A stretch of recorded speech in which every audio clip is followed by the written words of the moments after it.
Welcome back to M Hood Fishing, everybody. It's kind of early in the morning, making breakfast. After I eat breakfast, I want to go to camp, and we're going to make Hobo shoestring hobo pouches for lunch. We're going to do some fishing too. I need to do some clearing out there, some other work. Yeah, you're right. A Hobo shoestring hobo pouch is basically a hobo pouch that I saw Hobo shoestring. Man, I can't believe I got all that out without messing it up. I saw Hobo Shoestring make this hobo pouch in one of his videos. Hobo Shoestring is a YouTuber that train hops, and I watch him frequently. Yeah, you're right. Not melted yet. I'm going to turn the heat off. Real quick, we're going to do the ingredients rundown. You need pork chop, 1 or 2, whatever you want. You need asparagus. Now, in his video, I don't remember a red onion, but in mine there will be. And in his video, he did not use this, but in mine we will. This is pork and veal magic. We're also going to use butter. Tinfoil, of course. You can't have a hobo pouch without tinfoil. Oh, yeah. Time to eat. It is Friday right now. It's kind of why I'm eating a little richer than usual. Probably not going to eat all of this for breakfast. I'll probably eat the rest of it for dinner. Lunch is going to be not as big as this, but about as rich. This is looking really, really good. So as you may know, during this week, during about the middle of the week, we had a pretty chilly cold front come down.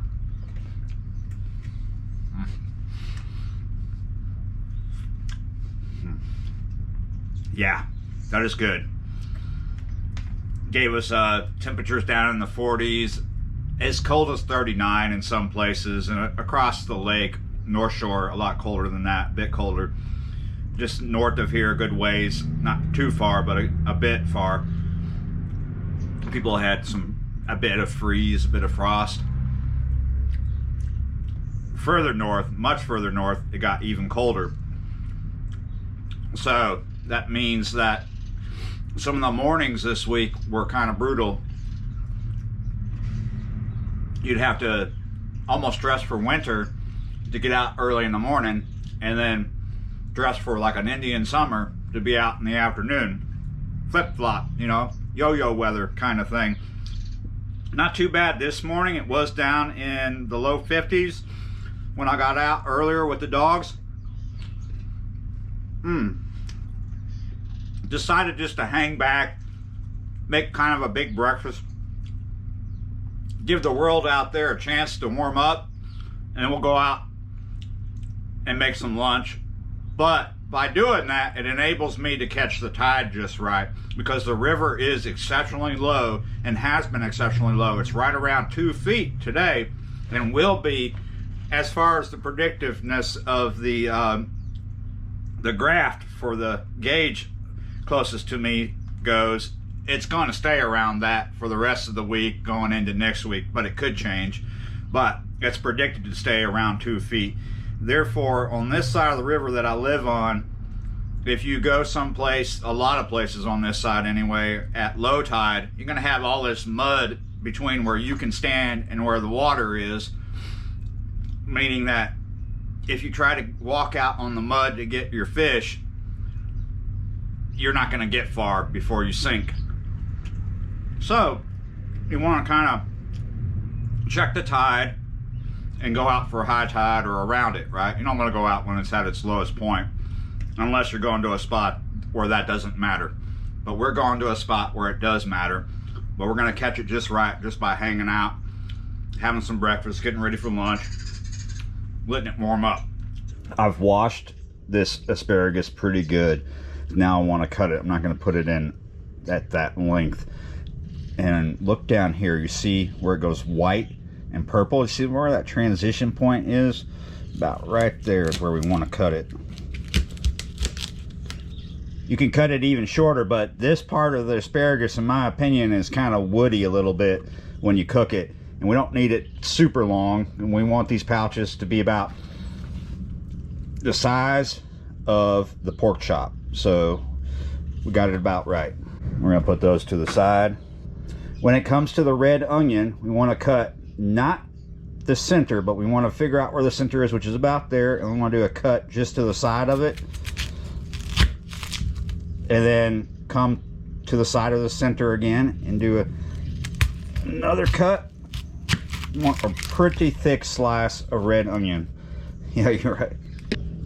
I took the peel off, but you always got to make sure you got it all off. And that looks good. We're just gonna leave it like that. Gonna do one. Put some seasoning on that. Gotta do both sides.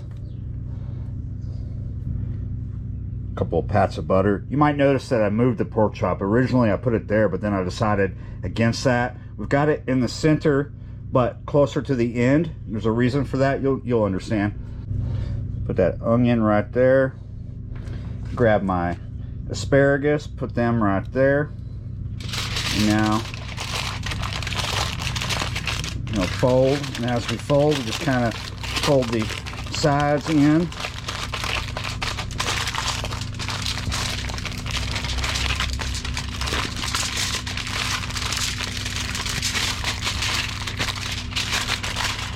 Should make sense now. Now, as I put my hand here, that is the cold side, because each side feels flat. The coldest side at the moment is where the pork chop is. That onion and the butter should stop that pork chop from drying out as it cooks, and the steam rising up off that should cook the asparagus really good. So we're just going to let that sit for a while, and then by the time we cook it, that seasoning should have a chance to soak into the meat. I was actually here yesterday briefly. I cleared quite a bit. I didn't have a lot of time here. I had to leave unexpectedly. I made this pile of brush, cleared it open a little bit. So my plan today is just to throw out the line, make lunch, and get some of these loose rocks right in here out of the way. So we got a 6 octopus right there, small piece of gill. I'm gonna use a 4-ounce lead there on a sinker slide.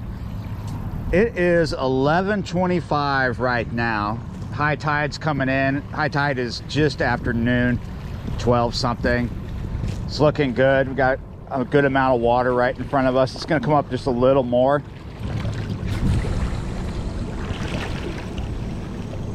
There we go. Biggest reason why I want to clear some of the rocks out of the way, obviously there's a lot. I'm not going to do a lot today. I'm not going to clear them all, but I want to clear some. And the biggest reason is of where you can put a line, put a bait without hitting a snag. See this rock down here at the edge of the water that looks like a pyramid sitting on its side?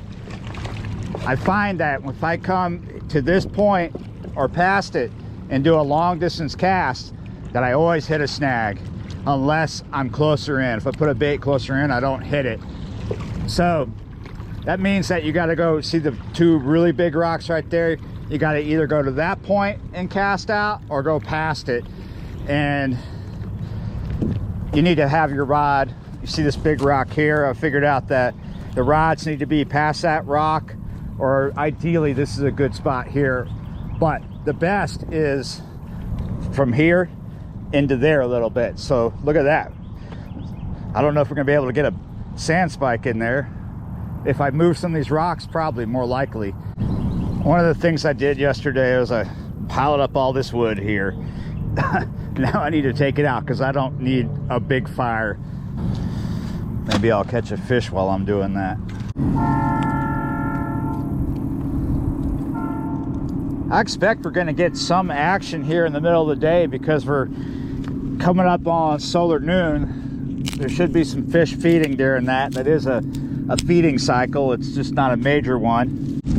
Look at that little termite there. That's probably a native one. There's native and invasive ones here, the Formotians. The ones that eat up the houses are the invasive ones. And the native tend to eat wood that's out in the woods, and they're smaller. There's actually quite a bit of termites in this fire pit this morning. A lot of that wood I've had piled up in here is full of termites. Time to walk away for a second.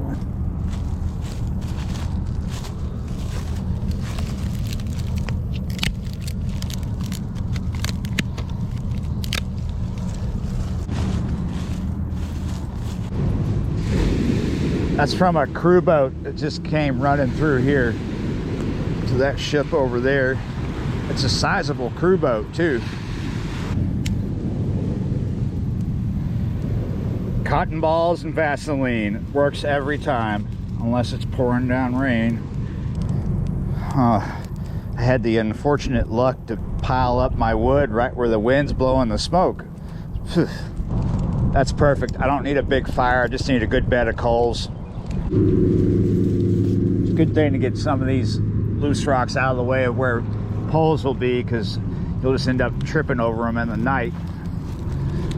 Some of them I'll put here on the fire ring. I don't need to put them all there though. That's looking good. Knock that down just a little bit. Get that big piece out of the way because it's still burning. Gonna put meat down first, but I'm going to be rotating it, checking it, moving it around, flipping it, all that stuff. Hasn't been here very long, maybe 15 minutes. You can hear it sizzling and you can smell it too. I just pulled it to the side where it's a little less hot. Hot. It's been about a little over 30 minutes. I'm gonna leave it here on the rock, let it cool down. All right, this has cooled off long enough. Just gonna tear into it. Whoa, smells good. Yeah.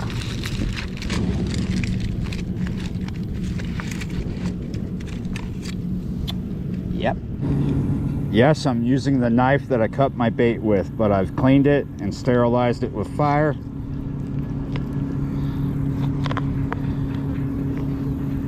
That looks done.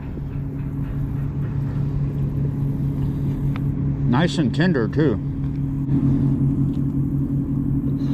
Ooh, yummy.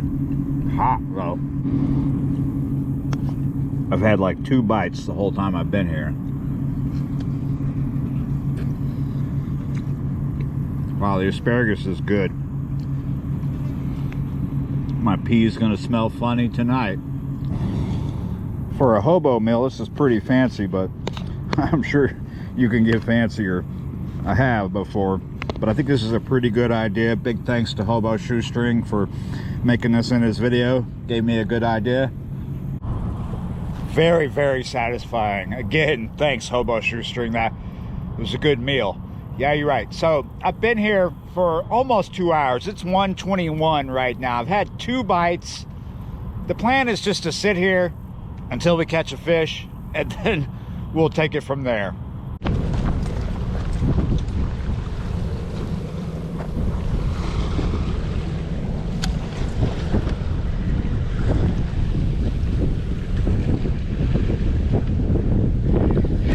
Gotcha. This is actually like coming out from under that ship almost. Yes. I waited a long time. I was starting to think I should have brought more food. It's almost 3 o'clock. Been here since 11:30. I'm not surprised that it took forever. I did have 2 bites while I was here, but we are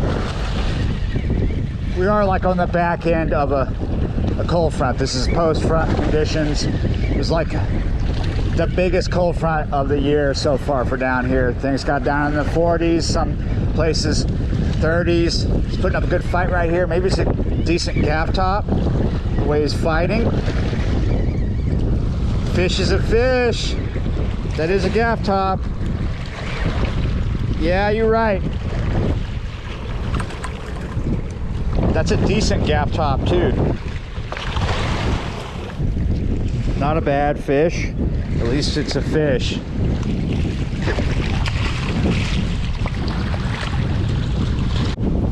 All right, guys, I'm gonna have to call it at 1 fish, unfortunately, because there's things I need to go do to get ready for tomorrow. Got to have an early night as well. Just look at this. It is getting rough out here anyway. The wind is picking up pretty good out of the southeast, blowing these ships around. Yeah, you're right. All right, guys, thanks for watching, liking, sharing, and subscribing, and I'll see you next time.